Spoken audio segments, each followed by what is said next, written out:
There are stories that linger in small towns, whispered over campfires, or passed quietly between locals who refused to let them die. Some are harmless legends, others have teeth. This is one of the latter. It happened in Vermont, in a place the locals still call Cold Hollow. And while most people will dismiss it as folklore or exaggeration, there are documents, missing person reports, and recordings that prove, at least in part, that something unspeakable occurred there, and that whatever happened is still happening. In 1979, the Jacobs family bought a farmhouse outside the town of Montgomery, Vermont. Pictures show a smiling husband, a wife with long dark hair, and two children, both under 10, standing in front of a weathered two-story colonial. It wasn't anything special. Families had lived there before. It sat on the edge of a forest, its land surrounded by pines that seemed too thick, too dark, even in the summer sun. But locals warned them, not directly, not aggressively, just with sidelong glances and vague remarks. Strange place for kids. That land's not right. The Jacobs ignored them. City people rarely listen to rural superstitions. But the first entry in Mrs. Jacobs' diary, preserved by her sister, was chilling in retrospect.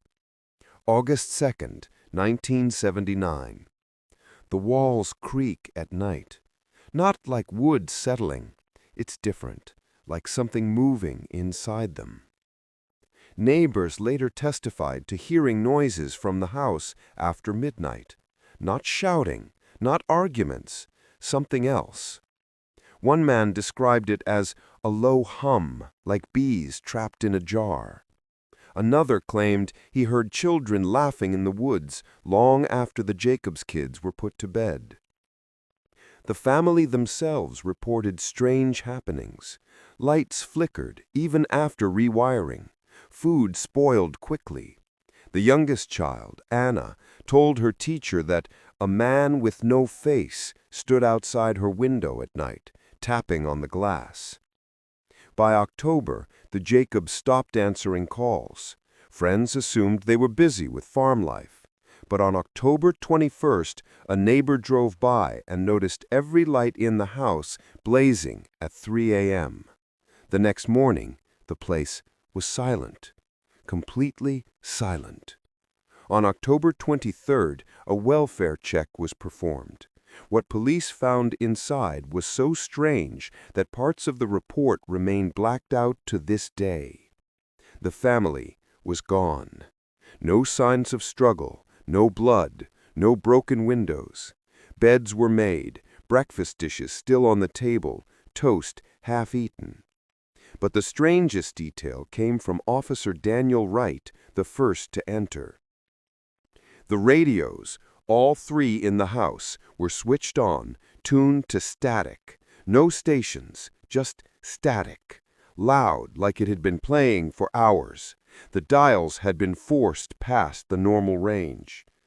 In the children's room, words had been carved into the wooden floorboards. Still here. For years the case sat cold. But in 1986, something surfaced. A hunter, exploring the woods behind the Jacobs property, discovered an old cassette recorder wedged inside a hollow tree. The tape was degraded, warped, but partially recoverable. What it captured was horrifying. At first, it's just the sound of the forest, leaves rustling, distant crows. Then, faintly, children's laughter. A woman's voice, likely Mrs. Jacobs, saying, "Stop that, you're scaring her." Then, static. Not natural static. It pulses, rises and falls like breathing. And beneath it, a man's voice, low, monotone, distorted. Still here, still here, still here. The tape cuts off with what experts describe as a wet tearing noise, followed by silence. The Jacobs weren't the only ones. Local archives show disappearances dating back to the 1930s. Always families, always near Cold Hollow, always homes that bordered the forest. The police never made a public connection, but townsfolk whispered, "The hollow takes them." Some claimed to see figures standing between the trees at dusk. Others swore they heard radios playing in abandoned houses long after the electricity had been cut. A chilling statistic: every household that lived on that land between 1930 and 1979 either abandoned the property within 2 years or vanished. In 1992, a man named Edward Hale was found wandering near the Cold Hollow property line. Clothes torn, barefoot, malnourished. He was incoherent, muttering about voices in the static. After weeks of treatment, he gave a fragmented testimony. He'd been camping in the area. His radio picked up whispers at night. Something told him to follow the signal. He found the Jacobs' house, though by then it had been abandoned for over a decade. He claimed he saw them inside. The kids were by the window. Their faces were wrong, stretched, blurred, like static on a screen. They kept saying the same thing over and over, "Still here, still here, still here." Hale was institutionalized in Burlington. He hanged himself 3 months later. The farmhouse still stands. Locals avoid it, though teenagers occasionally dare each other to go inside. Most come back laughing, swearing it's just an old empty house. But some don't laugh. One group in 2004 brought a camcorder. They entered at dusk, filming graffiti and broken furniture. Then the tape warps. For 38 seconds, there's nothing but static. When the image returns, the kids are gone. The camera lies on the floor of the upstairs hallway. A voice whispers, hoarse, deep, wrong. "Welcome back."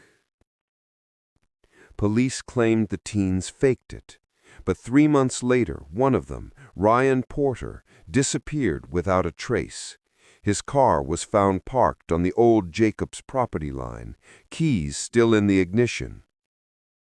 Today, Cold Hollow is a ghost town. The farmhouse is collapsing, the woods reclaiming it inch by inch. But the legend has grown. Ghost hunters, YouTubers, amateur paranormal investigators all have tried to document it. Most leave with nothing but shaky footage and overactive imaginations. But some leave with more. In 2018, a podcaster named Brian Cole recorded an episode on site. Halfway through, his equipment picked up interference, static swallowing his voice. Listeners reported hearing whispers layered under the noise. "Still here." Cole vanished 2 weeks later. His final Twitter post simply read, "I hear them at night." Skeptics call it folklore. Believers call it a curse. The truth is harder to define. But the records are real. The missing persons are real. The diary, the tape, the reports, all real. And if you ever drive through Montgomery, Vermont, you can still see it. The crooked outline of the Jacobs farmhouse, the forest pressing tight around it like it's trying to smother something that won't die. Locals say the air around Cold Hollow carries a charge, like a radio stuck between stations. And if you listen long enough, sometimes you hear it. Not the wind, not the trees, a voice. Still here.